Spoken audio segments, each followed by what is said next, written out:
just said no. Yeah. He dropped completely out of the rotation by the end of the year last year. In the playoffs, he was a DNP just about every night. And now he's your starting center. Doesn't that scare you? No, because guess what? The starting power forward for the Brooklyn Nets was a cast-off of the Nuggets. Paul Millsap. One of the backups, LaMarcus Aldridge, was a cast-off. Well, do you Blake think Griffin they're was a cast-off. starters? Paul Millsap's going to start. You know, I don't think Blake Griffin was a cast-off. Yes, he was. No, he wasn't. What was he?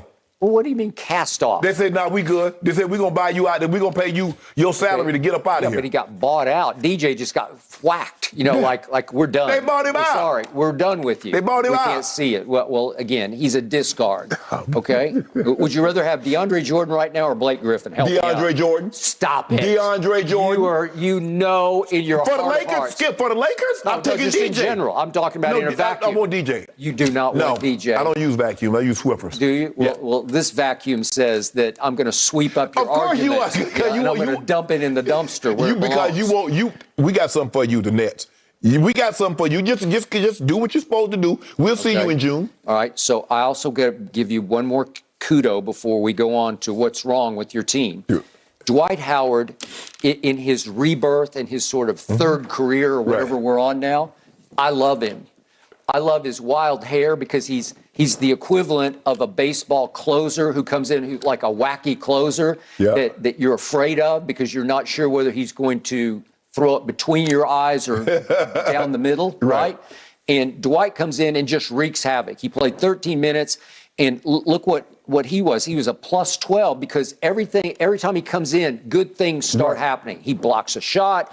He knocks the ball out of somebody's hands. He gets into it with somebody. He's a distraction. He's got some Rodman in him. Right. Now. Yeah. He's a little bit of Dennis Rodman. We just got to keep him under control, Skip, because in 13 minutes he had 5 fouls. I know, but I like that because he's moving people around. He's knocking people around. He's creating havoc, for better or for worse. And I was okay with the 5 fouls in 13 minutes, that may be some record pace. I don't know, for all I know. Okay, so now we get to the bigger picture of what happened in this game. Well, LeBron is playing like it's a playoff game. Seriously, I'm not exaggerating. He is in playoff mode, and the swings in this game were stunning. They're crazy. Because they got up 8 early, and I thought, they're just going to rock and roll tonight. They're just saying, no, enough of this 0-5, watch this. And then all of a sudden, I look up, and Sacramento has gone on a blitz, and they're up 14. And then the Lakers reassert themselves in the third quarter, and then here comes Sacramento, the late third quarter, and they take back over the game. And then I think LeBron told Frankie V, I'm in. Right. No, I'm not done for the night. Give me a little run in the fourth quarter. So can we see what LeBron then did to start the fourth quarter? He just makes a three, and this is like a will shot where he just says, I got this. And as he ripped that one. Yeah, you see that? You see that one when he got on that one leg like he's that? mean mugging. He's mean mugging going up the court. He's giving him the glare. Yeah. Like, we're coming for you. We are coming for you. You're coming for him? Yep. LeBron, this is the final preseason game at Sacramento. It has come to this? Well, it has come to this. No, Skip. You said it was a dress rehearsal. We getting ready for the season. Okay. So this is how we're going to do the season. He was trying to undress Sacramento as in we're going to take you guys apart right here, right now. But our lob remembers that when he left the game, they were ahead. Yeah, well, barely. But why did he leave the game? I think Frankie V saw what was happening. Could we see his final turnover, please? Frankie V is just like, that's it, LeBron, that's enough. He had just committed an offensive foul, and then whoops. Lost it off his foot. Okay, that's the second time in the game where he just lost the basketball. Yeah, he lost his handle. Okay, so he had only 3 turnovers. One was the offensive foul. Right. But at that point, Frankie V said, okay, I don't want to see this go into chaos again.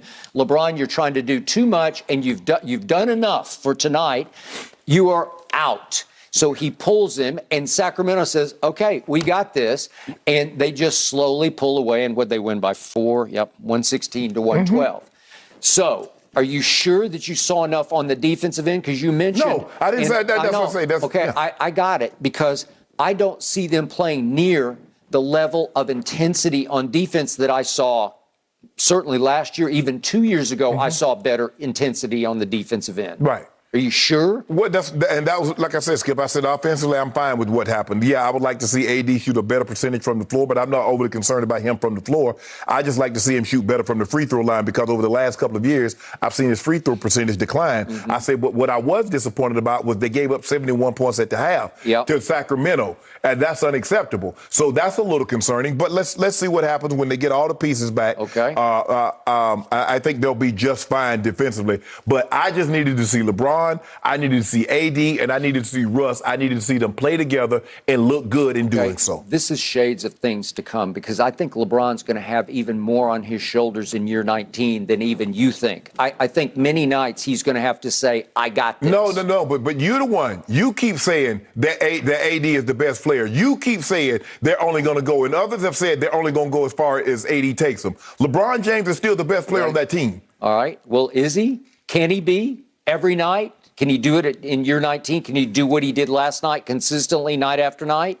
He can do it more nights than not. Okay, and let's conclude with this. We're going to get deeper into this later in the show, but there's a highly respected website called 538 that has a playoff model, I'm sorry, not a playoff model, a projection model that predicts the NBA regular season. Where will teams finish? And the model is highly respected, called Raptor. And the website says the model does not like this version of the LA team.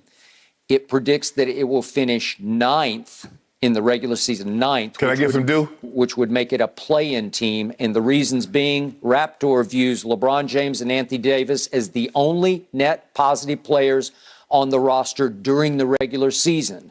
The model is particularly low on Russell Westbrook, what have I said, and Carmelo Anthony. But analytics is never like those two guys, Skip. That's nothing new. Yep.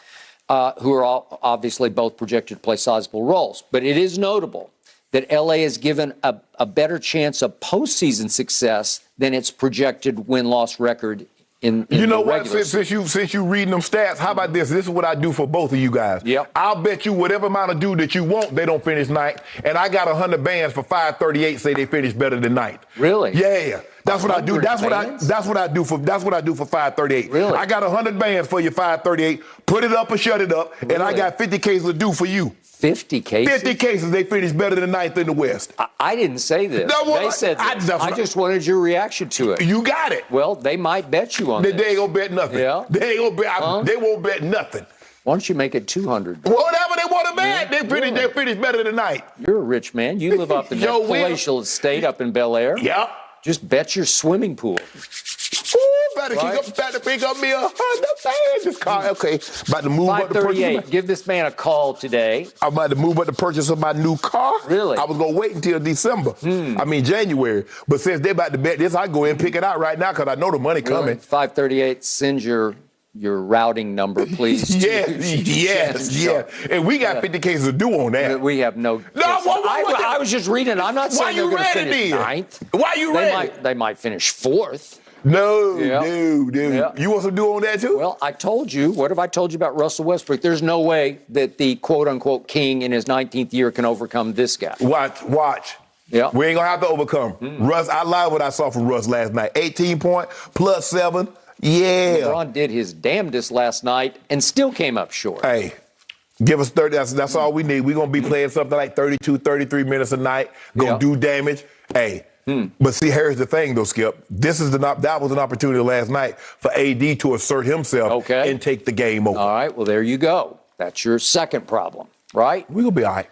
Okay, now let's talk about a real GOAT. How about it? Where? The real GOAT that we saw last night on Fox.